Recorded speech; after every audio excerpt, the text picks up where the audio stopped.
If you're thinking about buying a home in Fayette or Coweta County in Georgia, chances are you've been scrolling through listings and imagining how life might look like in that new space. Maybe you're picturing a big backyard, a chef's kitchen, or that perfect front porch. But what if that dream home has a few hidden issues you didn't catch? Issues that could turn into big, expensive problems. Hi, I'm Daphne Bousquet, a realtor with eXp Realty based right here in the South Atlanta suburbs. Today, I'm sharing the 5 red flags I want every buyer to look out for before they make an offer here in Fayette or Coweta County. Because not everything that looks pretty in photos is as perfect as it seems. And I've seen firsthand how a little local knowledge can save you a lot of heartache and money. So let's dive in. Red flag number 1, septic systems without recent maintenance. This one comes up all the time, and it can really catch people off guard, especially if you're moving from an area where sewer systems are the norm. Here in Fayette and Coweta counties, many homes, especially outside of Peachtree City, are on septic systems. And that's not a problem in itself. In fact, septic can work great. But the red flag comes in when there's no recent service history or maintenance records.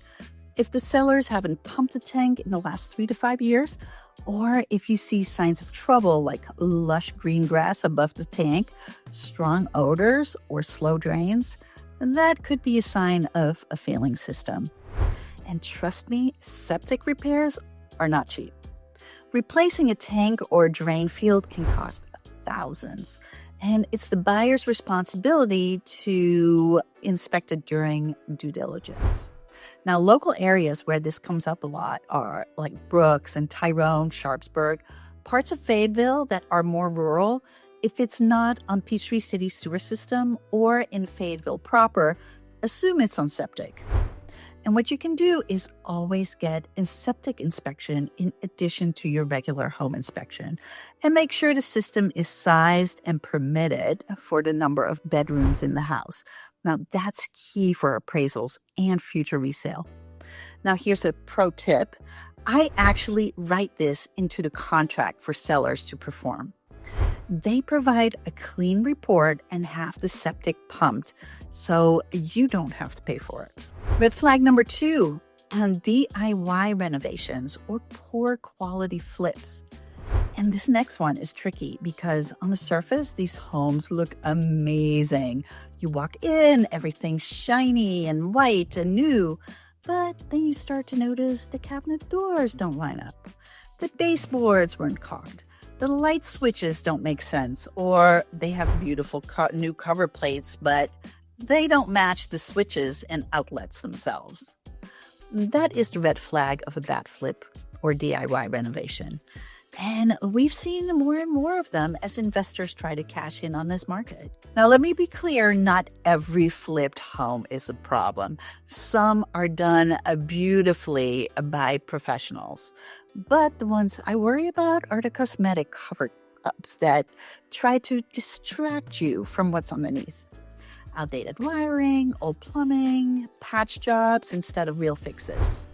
I've seen homes where a fresh coat of paint was hiding moisture damage, or where the roof looked okay from the ground, but it was already leaking in the attic. Flips like this are more common in older neighborhoods being refreshed, like parts of Fayetteville, Senoia, or East Newnan, areas where homes built in the 80s or 90s are being quickly modernized to attract buyers.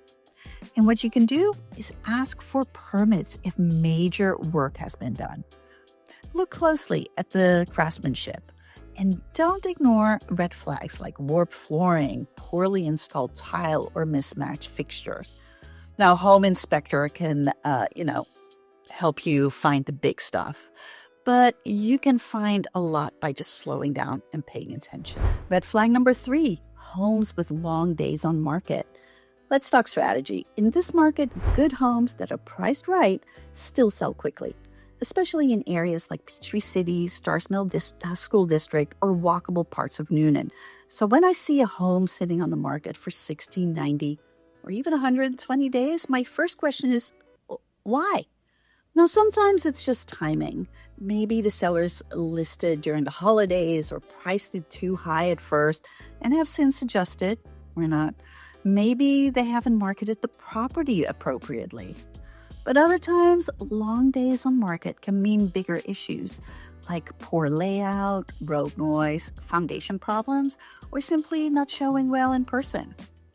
Now, in luxury or rural markets like Brooks, long market times aren't always a red flag. The buyer pool is smaller at those price points, so it can take time. But in general, a home that's been sitting with multiple price reductions and no offers needs a closer look. And here's what you can do. Have your agent run comps to see how the price stacks up. Ask for showing feedback, especially if the home was listed before and relisted. And don't assume you're getting a deal just because the home's been sitting. It may still be overpriced. Or it may just have challenges that buyers before you walked away from. So are you surprised by any of these red flags? And have you seen any others? Let me know in the comments. I'd love to hear what's catching your eye as you search. But we continue with red flag number 4, high traffic or noisy locations. And this one is a big one, especially for buyers relocating from quieter areas. Photos won't show you what's going on outside the house. You might fall in love with the kitchen or the back porch, but if the home backs up to Highway 74 or Highway 16 or a busy cut-through street, your peaceful retreat could come with a soundtrack of engines, sirens, or delivery trucks. I've even had buyers tell me, and it looked quiet in the listing, but then we went for a second showing and a train came by. Local spots where this is a common issue: homes near the railroad tracks in the newer section of Peachtree City. I always point out where the railroad is when I show homes there. Areas near big intersections or behind strip centers. Even some cul-de-sacs near commercial zones can get surprisingly loud. I had a client recently that was looking at a beautiful home. It had a pool and it looked out over a pond. Lovely setting. But there was a very busy road right behind the pond. So unfortunately, it wasn't as serene as it looked. And here's what you can do. Always drive the neighborhood at different times of day. Morning rush, school dismissal, evening, and weekends. Listen with the windows open and closed. And if you're unsure, ask about zoning. It's better to find out now than regret it later. And here's red flag number 5, outdated or poorly maintained systems. Finally, this one may not be as flashy, but it is one of the most important ones. If a home has an older roof, HVAC system, water heater, or windows, that is not necessarily a deal breaker, but it is a red flag that you need to budget for updates. Many homes built in the early 2000s still have their original systems, and that is more than 20 years of wear and tear. And even if it works today, it may not last much longer. And when you're talking about replacing a roof or dual HVAC systems, you're looking at tens of thousands of dollars. And this comes up a lot in established neighborhoods like Horseman's Run, Timberlake, and Northgate Preserve. These are beautiful, highly desirable neighborhoods, but many of the homes are aging and may need system upgrades if the sellers haven't done those already. So here's what you can do. Before you even make an offer, look at the seller's disclosures. They have the age of the roof and water heater on it, and when the HVAC was last serviced. During inspections, ask for age and condition reports on major systems. Now, my inspectors always include those.